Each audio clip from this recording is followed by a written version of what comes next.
Hello hello hello, good afternoon, happy Holi. आज होली है और हम लोग करने जा रहे हैं कल वाली वीडियो कंटिन्यू।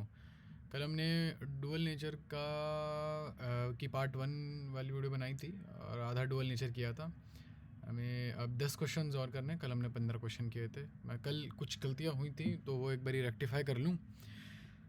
देखो, तो पहली गलती तो ये इस वाले क्वेश्चन में हुई थी। मेन गलती इसी वाले क्वेश्चन में थी। बाकी एक और गलती हुई थी, वो छोटी सी गलती है, वो तो इतनी बड़ी गलती नहीं है। ये वाला क्वेश्चन हमसे हुआ नहीं था। अब एक बार देख लेते हैं ये क्वेश्चन क्या रहा है आपसे। एक सेकंड रुको, लेट मी स्विच टू अ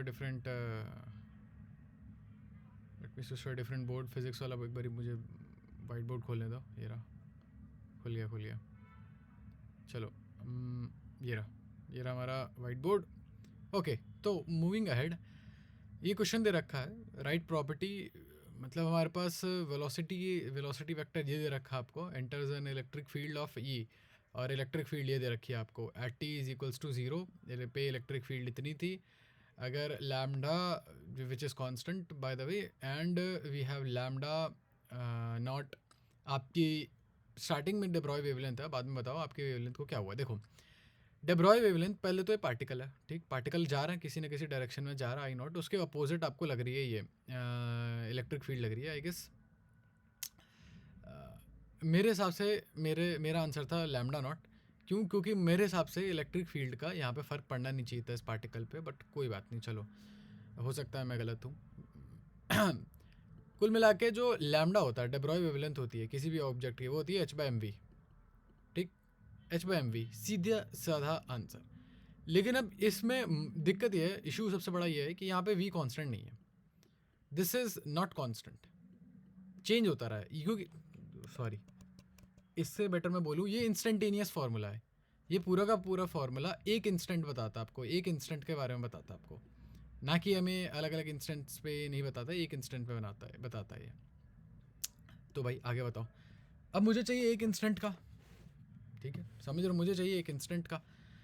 तो अब मैं उस इंस्टेंट का कैसे निकालूं? अब मैं उस इंस्टेंट का कैसे निकालूंगा कि मुझे या तो h/m, क्या चेंज हो सकता है मेरे को कब निकालना है? मुझे किसी टाइम t पे निकालना है, ठीक है। मान अभी तो टाइम 0 पे तो निकल सकता है यहाँ पे v0 लगा के, लेकिन मुझे अब चाहिए time at t, v at t। अब किसी टाइम पीरियड पे मुझे वेलोसिटी निकालनी है, तो मुझे क्या निकालना पड़ेगा? v is equal to v, मान लो v is equal to V T is equal to u, मतलब इनिशियल वेलोसिटी, t मतलब फाइनल हो गया ना, तो मैं इसे v लिख लेता हूँ। Final velocity is equal to u plus A T, U plus A into T. मुझे पता है कि स्टार्टिंग वाली वेलोसिटी, अच्छा नहीं, ठीक है, स्टार्टिंग वाली वेलोसिटी क्या थी हमारी? v नॉट, ठीक, प्लस ए टी। स्टार्टिंग वाली वेलोसिटी v नॉट कैसे थी? यहाँ लिख रखा है, यहाँ पे v नॉट आई थी। अब एक्सेलरेशन क्या होती है? और एक्सेलरेशन तो होती है, मेरे को पता है, एक्सेलरेशन होता है force upon mass is equals to acceleration, right. Okay, ठीक है। फोर्स क्या है? अब कोई पार्टिकल अगर 90 डिग्रीज पे है, उससे इलेक्ट्रिक फील्ड से, सॉरी 90 डिग्रीज पे ऐसे है इलेक्ट्रिक फील्ड, मुझे ओरिएंटेशन तो नहीं पता ऑनेस्टली, बट मुझे पता है कि कोई पार्टिकल इलेक्ट्रिक फील्ड में है। इस वाले केस में आई गेस फॉर्मूला होगा F is equal to E Q, ठीक है, या तो E into small E, right. तो ये एक्सेलरेशन हो गया आपकी E into small E by M. अब मैं इस फार्मूला में लगाऊँ, अगर पहले तो मैं इसमें लगाऊंगा, ठीक है। Let me switch to a different colour. ये हो गया आपका v naught plus E small E लिल E upon mass into T, right, ठीक है। और आगे क्या था? ऊपर तो लैम्डा था ही था अपना, सॉरी ऊपर तो h था ही था अपना, प्लैंक कांस्टेंट था ही था, और ये वी टी था, राइट, एम वी। तो इसको मल्टीप्लाई बाय मास भी होगा ये। ओके, ठीक है, मेक सेंस। आगे बताओ। अच्छा, वी शायद एम वी से यहाँ क्या हुआ है? ये 1 कैसे हुआ है? ये शायद एम वी से डिवाइड कर दिया इन लोगों ने, I guess. Acceleration is what? Force upon mass, तो फोर्स बाय एम मास। ये थोड़ा, ये मुझे समझ में नहीं आया। यहाँ 1 कैसे आया? मुझे ये समझ में नहीं आ रहा है, एक सेकंड रुकना। अच्छा, ओके, चलो ठीक है, इतना आपका आ गया हो, होपफुली आपका इतना आ गया। ठीक है, मैं ज़रा इसको यहाँ लिख लेता हूँ साइड में। तो ये था कुल मिला के h by M V naught plus E naught, E naught नहीं होगा वैसे तो यहाँ पे, बस ई होगा, E big E small E upon mass into T. अब मुझे क्या चाहिए भैया, लैम्डा चाहिए, लैम्डा नॉट चाहिए, लैम्डा नॉट की टर्म्स में निकालना है। लैम्डा नॉट क्या था, H Y M V naught starting वाला, समझ रहे हो। सबको फिर यहाँ पर भी एम वी नॉट से डिवाइड करो और यहाँ पर भी पूरे के पूरे को एम वी नॉट से डिवाइड करो, ठीक है। काटा पीटा करके आपका आंसर आएगा lambda naught upon 1 plus big E लिल E into T upon V naught, right, M V naught, sorry M V naught. यार ये वाला एम कहाँ से आ गया?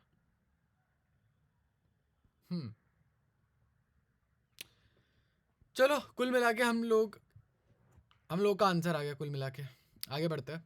तो आज का पहला क्वेश्चन है, ये तो कल का था, आज का पहला क्वेश्चन है, एक मेटालिक सरफेस पे एक मेटालिक सरफेस को इल्यूमिनेट करते हो रेडिएशन से जिसकी वेवलेंथ है लैम्डा, स्टॉपिंग पोटेंशियल है वी, ठीक। अगर उस सेम सरफेस को इल्यूमिनेट करोगे रेडिएशन उसके साथ, एक रेडिएशन है जिसका था लैम्डा, उसका स्टॉपिंग पोटेंशियल इतना निकल के आया, फिर आप 2 लैम्डा से कर रहे हो तो उसका स्टॉपिंग पोटेंशियल कम हो गया। हाँ सही बात है, क्योंकि लैम्डा जितना ज़्यादा होता है उतना कम एनर्जी होती है ना, और जितनी कम एनर्जी होगी उतनी कम आपको ताकत लगेगी उसे रोकने में। थ्रेशोल्ड वेवलेंथ बता दो मेटालिक सरफेस की, ठीक है।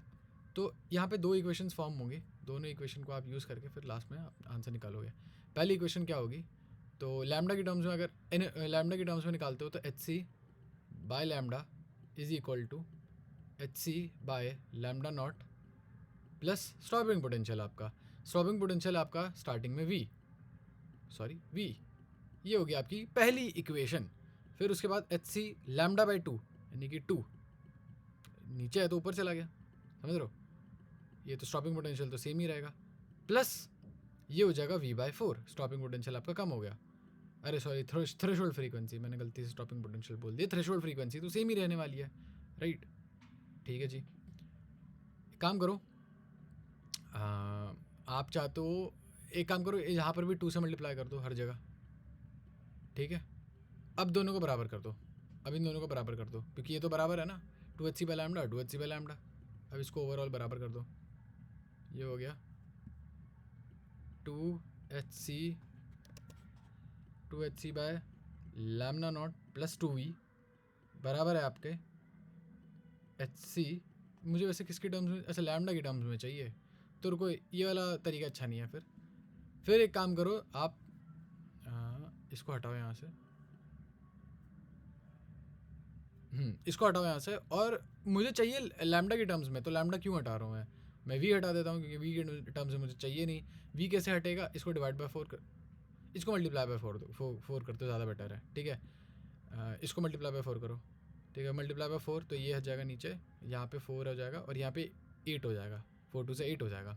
अब वी बाय 4, सॉरी वी और वी यहाँ पे कॉमन है, तो H C by lambda minus H C by lambda naught, और यहाँ पे 8 H C by lambda minus 4 H C by lambda naught, वो दोनों बराबर कर दो, ठीक है। यानी कि H C by lambda minus H C by lambda naught बराबर हो गया आपका 8 H C by lambda minus 4 H C by lambda naught, 4 H C by lambda naught, ठीक है जी। इसको इधर ले जाइए, इसको इधर ले आइए, okay. 4 H C by lambda naught minus H C by lambda naught हो जाएगा सिंपल सा 3 H C by lambda naught, और ये बराबर होगा आपका 8 H C by lambda minus H C by lambda हो गया 7 H C by lambda, okay.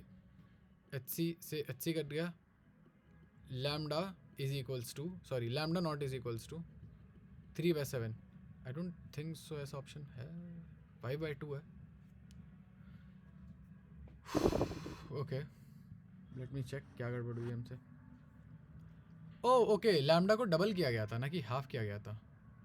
अब तो दोनों इक्वेशंस को एक बार वापस से हम रिविजिट करने वाले हैं, let's revisit these 2 equations, let's revisit them. छोटी सी मिस्टेक हो गई है यहाँ पे, टू लैम्डा कर दो इसे, ठीक है। आ जाओ, तो इसको 4 बनाते हैं, फिर से इसको 4 बनाते हैं, मल्टीप्लाई बाय 4, ये 4 हो जाएगा। यहाँ पे 4 लिखूंगा मैं मल्टीप्लाई बाय 4, बट नीचे 2 था डिनोमिनेटर में, तो ये हो जाएगा 2 एच सी बाय लैम्डा। तो कुल मिला के अब दो चीज़ें जो इक्वेट हो रही हैं वो हो रही हैं H C minus H C by lambda is equals to 2 H C by lambda minus 4 H C by lambda naught. लिखते हैं H C by lambda minus H C by lambda naught is equals to 2hc by lambda minus 4hc by lambda naught, 4hc by lambda naught। यही था ना, I hope यही था, let me check, यही था। चलो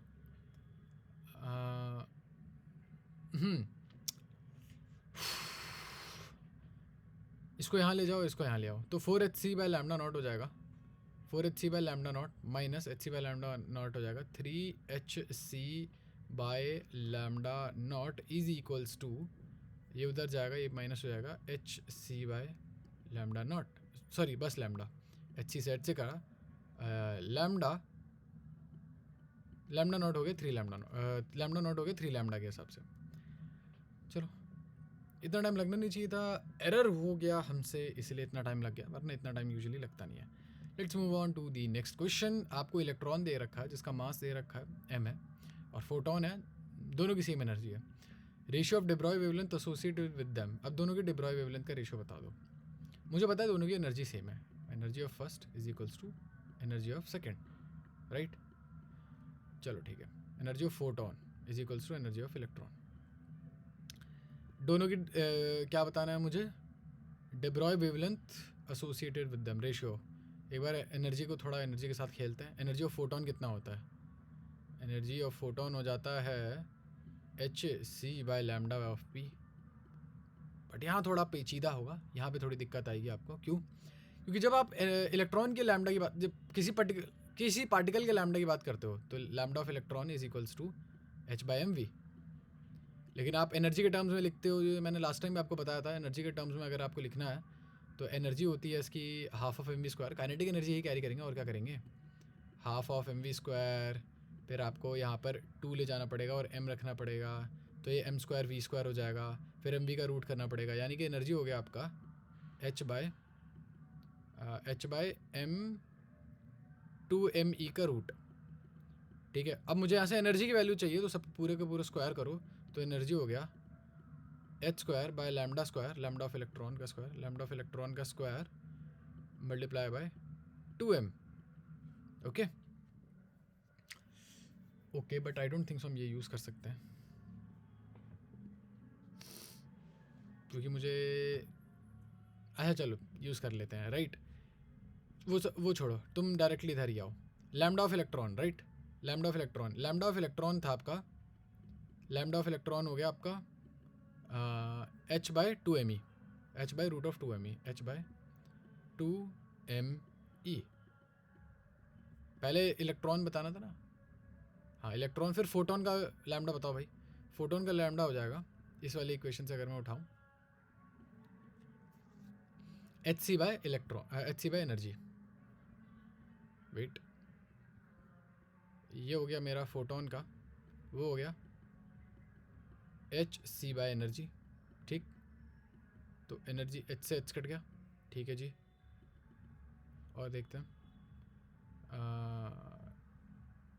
एनर्जी से ये वो हो जाएगा रूट, अरे मतलब यहाँ रूट ऑफ एनर्जी है और ये एनर्जी है, तो ये ऊपर रूट ऑफ एनर्जी आ जाएगा ई बाय 2m को रूट में तो नहीं लिखा ना, तो 1/2 लिख देता है इंटू 1/c, समझ गया, 1/c ई बाई 2m। मेरे हिसाब से फर्स्ट है इसका आंसर, फर्स्ट ही है। आगे बढ़ते हैं क्वेश्चन नंबर 18 पे। फोटोन दे रखी है जिसकी एनर्जी 5 इलेक्ट्रॉन वोल्ट है, वो कैथोड पे पड़ रहा है, ठीक है, फोटो इलेक्ट्रिक सेल के कैथोड पे पड़ रहा है। मैक्सिमम एनर्जी निकल रही है उसमें से 2 इलेक्ट्रॉन वोल्ट की, यानी कि जो काइनेटिक एनर्जी लेके बाहर आ रहा है उसकी maximum kinetic energy 2 electron volt लेके आ रहा है। जब 6 इलेक्ट्रॉन वोल्ट के लोगे आप, समझ रहे हो, 6 इलेक्ट्रॉन वोल्ट के अगर आप लेते हो तो number of photo electron will reach if stopping potential, अच्छा no photo electron will reach, अच्छा देखो स्टॉपिंग पोटेंशियल बताना कुल मिला के। देखो तुम जब 5 इलेक्ट्रॉन वोल्ट के उस पर फेंक रहे हो, कैथोड है ना ये। अच्छा, तुम्हें रोकना है, रिपेल करना है नेगेटिव में। अच्छा रुको रुको रुको, वो नेगेटिव पॉजिटिव छोड़ो। अब ये देखो 5 इलेक्ट्रॉन वोल्ट था। पहले तो मैं वो देखूंगा कि थ्रेशोल्ड फ्रीक्वेंसी कितनी है। जब 5 इलेक्ट्रॉन वोल्ट आप फेंक रहे थे, जब आप 5 इलेक्ट्रॉन वोल्ट फेंक रहे थे, wait let me go to a clean place. जब आप 5 इलेक्ट्रॉन वोल्ट फेंक रहे थे, ठीक है, तो उसमें से तो कुछ लग जा रहा था ओवरकम करने में, थ्रेशोल्ड फ्रीक्वेंसी जिसे कहते हैं, थ्रेशोल्ड एनर्जी जिसे कह रहे हैं इस पर्टिकुलर केस में, और फिर कुछ लग रहा था काइनेटिक एनर्जी प्रदान करने में। तो 5 फेंक रहे थे और 2 निकल रही थी, यानी कि 3 तो लग जा रही थी एनर्जी, यहीं पे ख़त्म हो जा रही थी। तो जब 6 फेंकोगे, ठीक है, 6 फेंकोगे, 3 लग जाएंगे, तो 3 के उससे निकलेंगे, 3 इलेक्ट्रॉन वोल्ट से निकलेंगी वो। अच्छा, अब स्टॉपिंग पोटेंशियल पॉजिटिव में लिखना है नेगेटिव में लिखना है? अरे खुद सोच लो ना, नेगेटिव है, अगर चार्ज ही इलेक्ट्रॉन निकल रहा है, नेगेटिव चार्ज लेके निकल रहा होगा, उसको रोकोगे नेगेटिव से, तो मैं तो नेगेटिव 3 लेके चलता। करेक्ट है, आगे बढ़ते हैं। क्वेश्चन नंबर 19 पे आओ।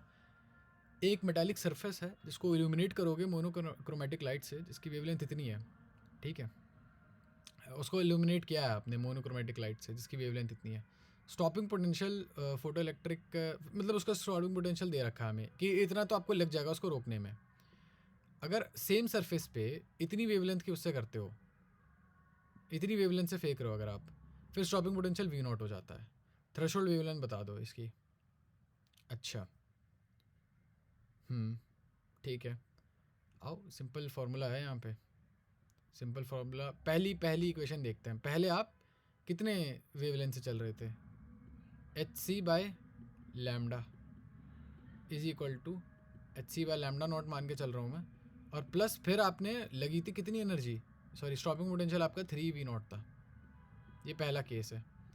मैंने एच सी बाय ईस्ट के टर्म्स में क्यों लिखा है? मैं एनर्जी के टर्म्स में लिखता हूँ सब कुछ। वैसे तो आप चाहो तो एच सी हटा दोगे ना यहाँ से, और यहाँ पर डिवाइड भी नहीं करोगे, तब भी आपका करेक्ट आंसर आएगा, तब भी करेक्ट आंसर आता है। छोड़ो, अगर ये बात समझ में नहीं आई तो कोई बात नहीं। दूसरा लिखते हैं H C by 2 lambda is equal to H C by lambda naught plus V naught, ठीक है। मुझे चाहिए क्या? अब तुम देखो थ्रेशोल्ड वेवलेंथ फॉर दिस, अब मुझे चाहिए ये वाला इन टर्म्स ऑफ लैम्डा, ये वो वाला नंबर चाहिए मुझे इन टर्म्स ऑफ लैम्डा। मुझे वी नॉट की ज़रूरत नहीं है, एक काम करते हैं वी नॉट को एलिमिनेट करते हैं। वी नॉट को एलिमिनेट कैसे करेंगे? इसको 3 से मल्टीप्लाई करो, 3 V naught, 3 H C by lambda naught, 3/2 H C by lambda.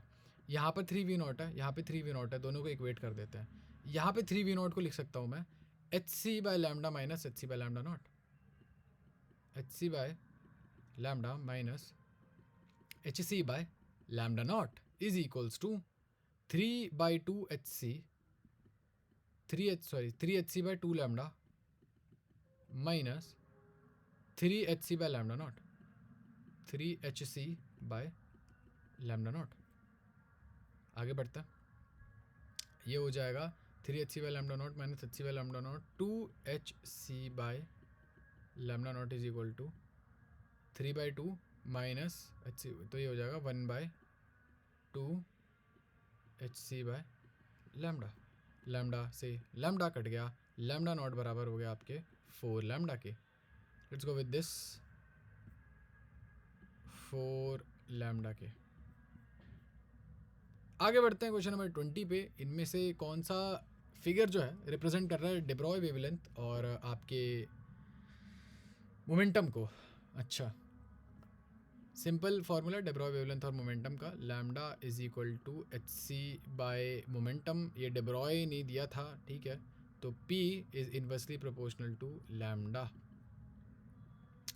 तो inversely proportional to lambda. Let's go with this.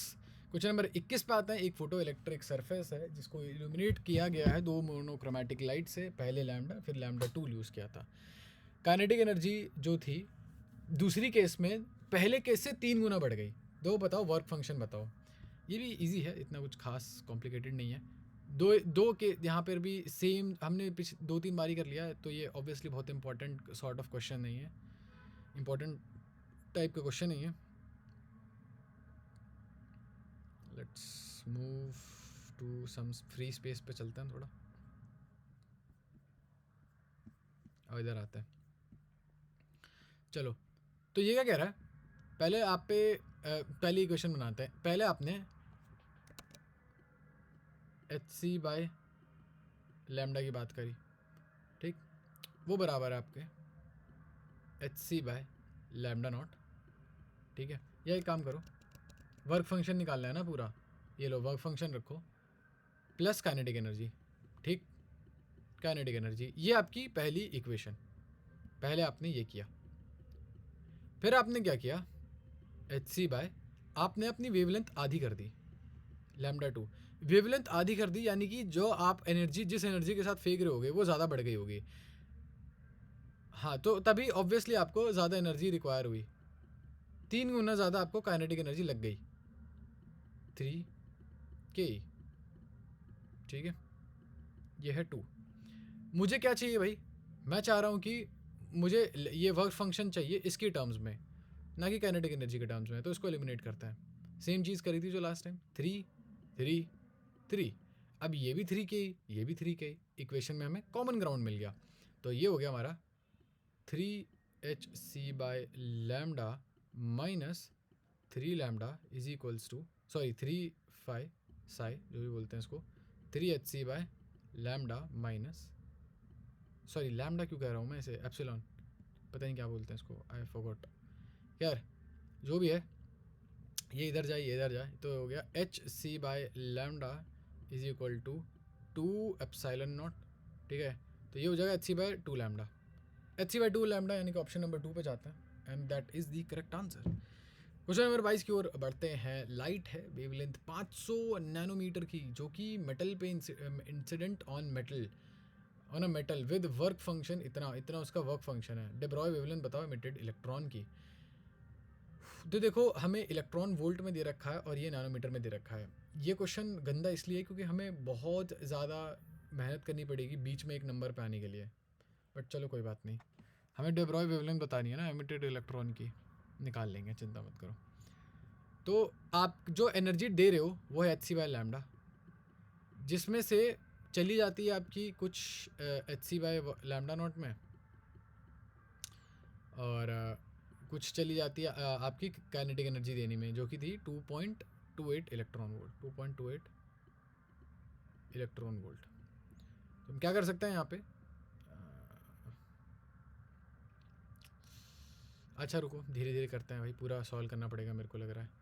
H C by lambda यानी कि एच सी बाय 500 नैनोमीटर, यानी कि 500, और ये ऊपर जाएगा ना, ये ऊपर जाएगा, 500 नैनोमीटर लिखो इसे, माइनस जो आपका इलेक्ट्रॉन वोल्ट में, इलेक्ट्रॉन वोल्ट में जूल्स में कैसे कन्वर्ट करते हैं, 2.28 इंटू ये into E is equals to आपका H C by lambda naught चाहिए आपको, ये चाहिए आपको। ये इसका कोई शॉर्ट तरीका होना चाहिए था क्योंकि ये बहुत लंबा खींचने वाला क्वेश्चन। आप क्या कर सकते हैं, हम कुछ कर थोड़ी सकते हैं।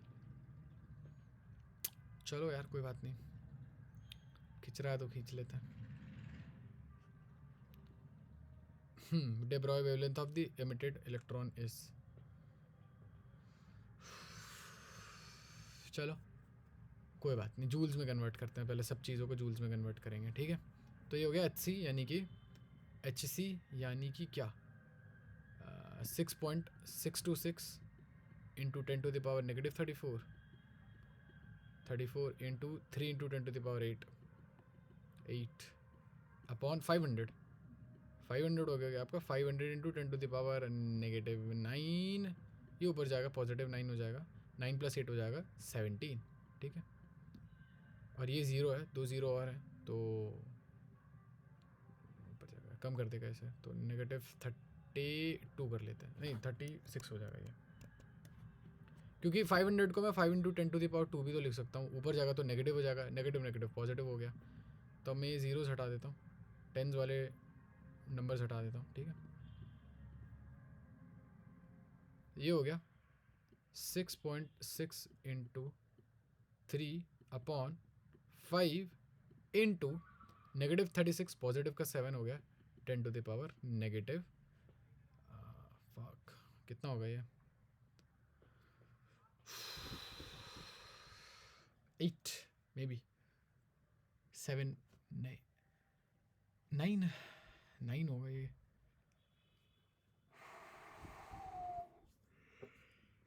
-29 हो जाएगा ये, 6 3 18/5, ये अप्रॉक्सीमेटली कितना मान लो, उसे 4 मान लो,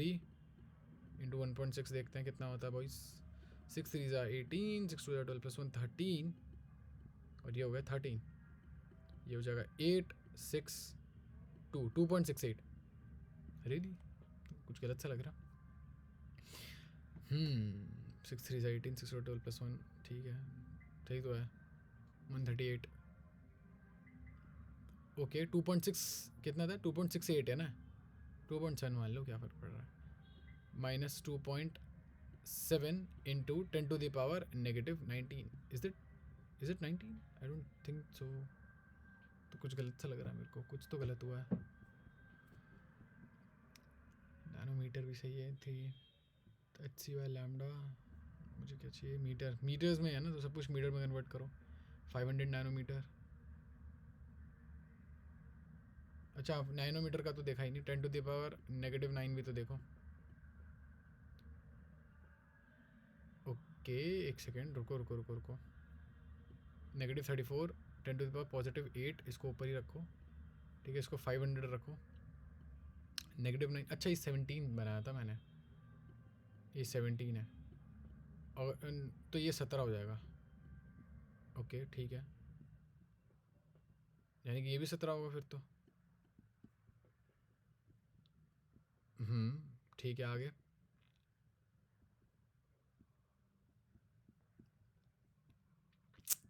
ये 17 नहीं होना चाहिए. अच्छा हाँ नीचे वाला ठीक है 19 ही होगा. 19 ही होगा. गलती हो गई ज़रा, मैंने इन 500 को वो नहीं लिया था. 500 के 2 ज़ीरोज़ को फैक्टर इन नहीं किया. ठीक है सही है. -19 ही होगा. कहाँ क्या? -19 होगा यहाँ पर भी, और यहाँ पर भी -19 ही होगा. तो 4 इंटू 4 - 2.7 हो जाएगा 1.3. 1.3 इंटू 10⁻⁻19. अब ये क्या है? ये कुल मिला के जो मेरा वो निकला था, जो वेवलेंथ मेरी बाहर निकली थी, राइट, एमिटेड इलेक्ट्रॉन की वेवलेंथ है ये. सॉरी एनर्जी है ये. उसकी वेवलेंथ कैसे निकालोगे? तो उसकी भी वेवलेंथ भैया ऐसे ही. एक सेकेंड. फक भाई, ये तो बहुत ही ज़्यादा कॉम्प्लिकेटेड हो गया. नो आइडिया भाई, नो आइडिया इसके आगे क्या करना है. I mean I have some idea. इसकी वेवलेंथ अभी भी निकाल सकते हो, क्योंकि तुम्हें उसकी एनर्जी मिल गई, तो तुम ऐसे निकाल सकते हो. लैम्डा इज इक्वल टू क्या है, h/2me. इससे निकाल सकते हो, बट मैं नहीं निकालना चाह रहा हूँ, क्योंकि ये बहुत ही ज़्यादा लंबा हो जाएगा. ऑलरेडी इस पर बहुत टाइम वेस्ट कर चुके हैं हम लोग, इसलिए आगे बढ़ते हैं सीधा. क्वेश्चन नंबर 23 पे आते हैं. काइनेटिक एनर्जी एक पार्टिकल की इंक्रीज हो जाती है 16 गुना प्रीवियस वैल्यू से, तो डे ब्रॉय वेवलेंथ में कितना फ़र्क पड़ेगा? अच्छा it's a good question. Kinetic energy of the particle is increase to 16 times its previous value. तो एक बारी इधर आओ, मेरी पहली इक्वेशन बनाते हैं. ठीक है, ये होगी इनिशियल आपकी wavelength is equal to HC/2me, 2 mass into पहले वाली एनर्जी. ठीक है भाई. λ2 निकालो. λ2 इज इक्वल टू HC/2m 16 गुना. ठीक है, E2 कुल मिला के HC/4 2me. ओके ठीक है, यानी कि लैम्डा पहला वाला जो लैम्डा था इज इक्वल्स टू वो अगले वाले लैम्डा के 4 गुना ज़्यादा बढ़ा है, तभी उसकी एनर्जी इतनी कम है. समझ रहे हो? 4 टाइम्स ऑफ λ2. परसेंटेज इंक्रीज कितनी है? Final minus initial 4 - 1 by original, यानी कि 1 इंटू 100. एक second. What is the percentage change in the Broglie wavelength? Okay hold up kinetic energy increase करोगे तो इसका मतलब इसका ये मतलब है कि आपका लैम्डा कम हो गया। परसेंटेज चेंज बताना है आपको। ओके अच्छा, परसेंटेज चेंज बताना हमें।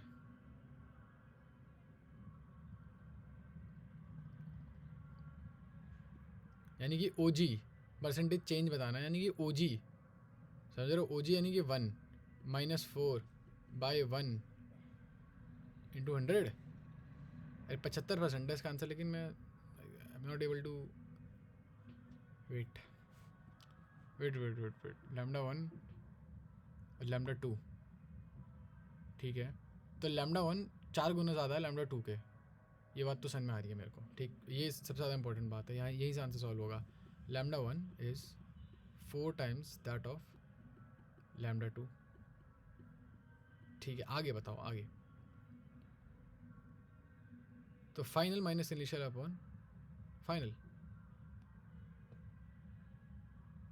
The percentage change in de Broglie wavelength of the particle is,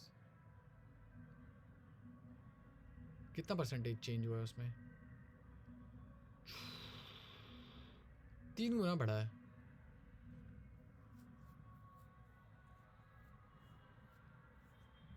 तीन गुना बड़ा है यार। ये कम क्यों दिखा रहा है मुझे समझ नहीं यार। de Broglie wavelength कम थोड़ी हुई है वेवलेंथ। अच्छा हाँ कम हुई है ना। Oh okay make sense. हाँ कम हुई है। अरे आगे समझ में आ गया। ये देखो ऐसे देखो, ऐसा है कि ओरिजिनल सॉरी फाइनल यानी कि लैम्डा 2 को लिखो lambda 1 -4/4 minus original upon original यानी कि लैम्डा 1 × 100। इसको सॉल्व करोगे ना तो आपको आ जाएगा 75% आंसर आ जाएगा। 75% आ जाएगा। अरे मतलब 1/4 हुआ है, यानी कि उसमें 75% का डिक्रीज़ हुआ है। 1/4 अगर वो हो गया ओरिजिनल के, समझ रहे हो। एक इंसिडेंट रेडिएशन है जिसकी आप एनर्जी 20% बढ़ा दे रहे हो, ठीक है।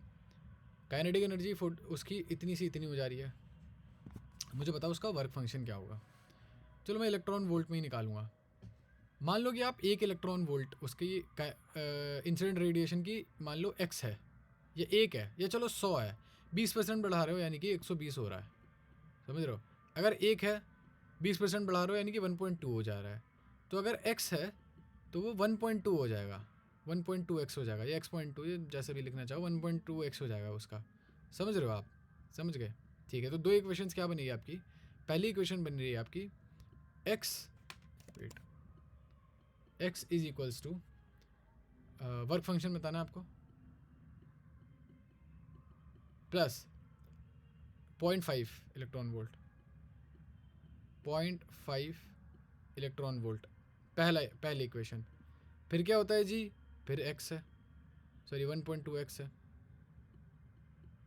1.2x है, फिर वही प्लस 0.8 इलेक्ट्रॉन वोल्ट। समझ गए। अब आगे बताओ। एक कॉमन ग्राउंड पे पहुंचते हैं, इसको 8 से मल्टीप्लाई करते हैं, इसको 5 से मल्टीप्लाई करते हैं, ठीक है, ताकि हर जगह यहाँ दोनों जगह 4 आ जाएगा। 8 5 से 44 हो जाएगा। हाँ तो इसको 8 से मल्टीप्लाई करो तो ये भी 8 हो गया। इसको 5 से मल्टीप्लाई करो तो ये हो जाएगा 6 और ये हो जाएगा 6। तो ये दोनों ना 4 इलेक्ट्रॉन वोल्ट हो जाएंगे। अगर जैसा मैंने कहा है ना वैसा कर दोगे तो दोनों 4 इलेक्ट्रॉन वोल्ट हो जाएंगे। और 4 इलेक्ट्रॉन वोल्ट हो गए तो हमारा कायदे से बड़ा फ़ायदा हो जाएगा। तो ये हो जाएगा 8x - 8 epsilon naught is equal to 6x - 6 epsilon naught. ये इधर जाएगा 2x इज इक्वल टू, अरे ये कैसे हो सकता है। चलो मान लेते हैं 2 एप्सिलॉन नॉट, x बराबर एप्सिलॉन नॉट।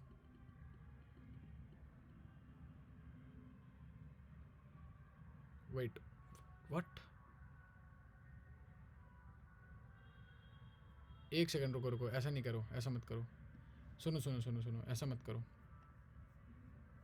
पहले तो let me go to a cleaner place. यहाँ तो भसड़ मच गई है। Let me go to here. I guess मुझे अब लैपटॉप वो क्लीन करना पड़ेगा, वो स्क्रीन क्लीन करनी पड़ेगी। तो पहले आपका x था is equal to epsilon naught plus 0.5 electron volt, ठीक है। फिर ये 1.2x is equal to epsilon naught plus 0.8x 0.8 electron volt. वैसे तो बहुत आसान है, इतना टाइम लगना भी नहीं चाहिए था। दोनों को प्लस कर देते हैं, दोनों इक्वेशंस को, तो ये हो जाएगा। वर्क फंक्शन में बताना है ना मुझे, एप्सिलॉन नॉट से मतलब है सिर्फ और सिर्फ, समझ रहे हो ना, मुझे सिर्फ और सिर्फ एप्सिलॉन नॉट से मतलब है। लेकिन एक्चुअली में क्योंकि यहाँ 2 वेरिएबल्स हैं तो मैं एक साथ दोनों नहीं निकाल सकता हूँ, मेरे एक्स के टर्म्स में आ जाएगा फिर गलती से आंसर। वैसे तो आंसर निकल ही गया था, पहले ही निकल गया था, कुछ ऐसा आएगा, बट चलो कोई बात नहीं, दोनों को प्लस कर देते हैं। ये हो जाएगा 2.2x, नहीं एक काम करो, सुनो, एप्सिलॉन नॉट बराबर कर दो, ठीक है। तो x minus 0.5 electron volt is equals to 1.2x minus 0.8 electron volt, ठीक है। तो कुल मिला के आपका आ गया 0.3 electron volt is equal to 0.2।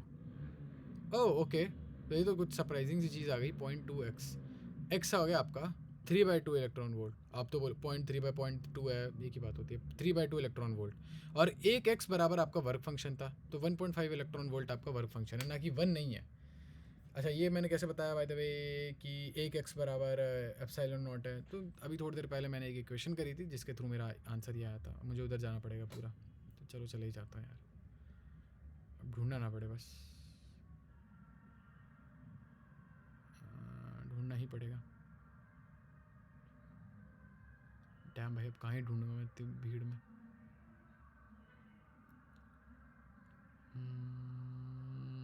था यार, यहीं कहीं था। खैर that is not the point, the point is कि तुम, हमारा आंसर सॉल्व हो गया। मैंने थोड़ी देर पहले दिखाया था आपको कि एक एक्स बराबर एक एप्सिलॉन नॉट है।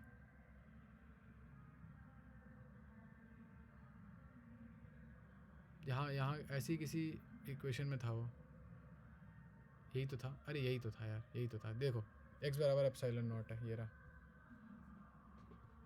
चलो आगे बढ़ते हैं, moving to our main business.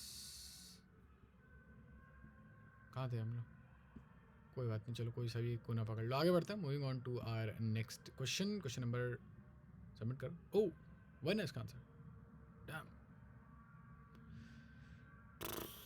हुई होगी कोई गलती, हुई होगी। ओके बॉयज, अपेरेंटली इसका आंसर 1 है, I do not know how, बता देना जब तुम्हें मौका मिले तो।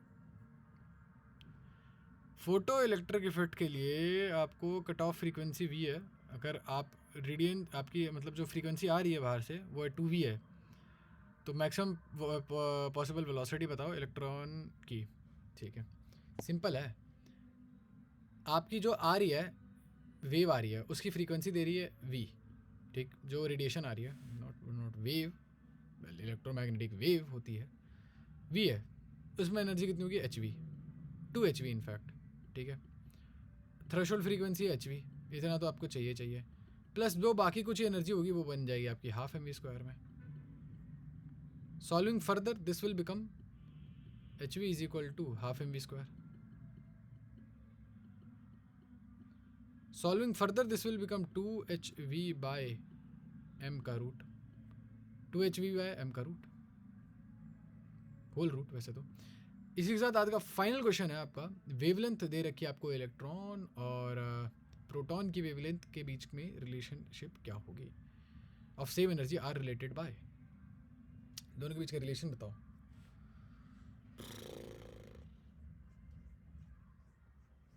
अच्छा सेम एनर्जी है, तो दोनों के बीच का रिलेशन बताना है, मैं ना कि इनका रेशो नहीं बताना, इन दोनों के बीच का रिलेशन बताना है। सेम एनर्जी दे रखी है आपको, of the same energy E R related bye, आओ देखो भाई, दोनों की एनर्जी लिख लो पहले, ठीक है। एनर्जी ऑफ फोटोन लिख लेते पहले, तो वो हो गया hc बाय लैम्डा पी, ये बराबर है आपके एनर्जी ऑफ, वो लिखते हैं इलेक्ट्रॉन, तो एनर्जी ऑफ इलेक्ट्रॉन क्या होती है एक्चुअली में, एनर्जी ऑफ इलेक्ट्रॉन होती है h/2me, यहाँ से आप एनर्जी निकाल सकते हो चाहो तो, ठीक है। मास वास का चक्कर तो नहीं है ना, मास वास का चक्कर नहीं है, ठीक। ई हो गया, ई बराबर हो गया, मतलब इसको पूरा स्क्वायर करोगे तो हो गया h² upon lambda E square 2m, ये ऐसा कुछ बन के आएगा, ठीक। तो इसको मैं लिखूँ H square upon lambda E square 2m। तो लैम्डा पी डायरेक्टली प्रोपोर्शनल होगा लैम्डा ऑफ ई स्क्वायर, यानी कि जो फोटोन है उसका लैम्डा डायरेक्टली प्रोपोर्शनल होगा आपके इलेक्ट्रॉन के लैम्डे के स्क्वायर के बराबर। समझ रहे हो, बहुत दूर का कनेक्शन है, लैम्डे के स्क्वायर के बराबर होगा आपका। लेट्स गो विद दिस, ठीक है। तो सही है, इसी के साथ हम लोग समाप्त करते हैं, अपने सारे क्वेश्चन समाप्त करते हैं। हमारा डुअल नेचर कंप्लीट हो गया। मॉडर्न फिजिक्स में नेक्स्ट चैप्टर एटम्स है, कल देखते हैं, कल कोशिश करेंगे एटम्स करने की। डाउट सॉल्व कर देना, नीचे डिस्क्रिप्शन में वेबसाइट होगी, वेबसाइट पे जाना, मॉडर्न फिजिक्स वाली वेबसाइट होगी, यहाँ पे मेरे कुछ डाउट्स हैं, सॉल्व कर देना। ये तो हो गया, चलो ये तो हो गया, दिस इज़ वॉज सॉल्व्ड। लिख भी देते हैं भाई कैसे सॉल्व हुआ। सेकंड इक्वेशन ऑफ मोशन से, सेकंड नहीं sorry first equation of motion, first equation of motion से सॉल्व हो गया था। खैर आगे बढ़ते हैं, एक सेकंड एक और चीज़ डालते हैं। The velocity was changing here। इसी के साथ साथ हम लोगों का dual nature of matter complete हो गया है। अब और कुछ बचा नहीं है, तो मिलते हैं नेक्स्ट वीडियो में। Bye bye, best of luck.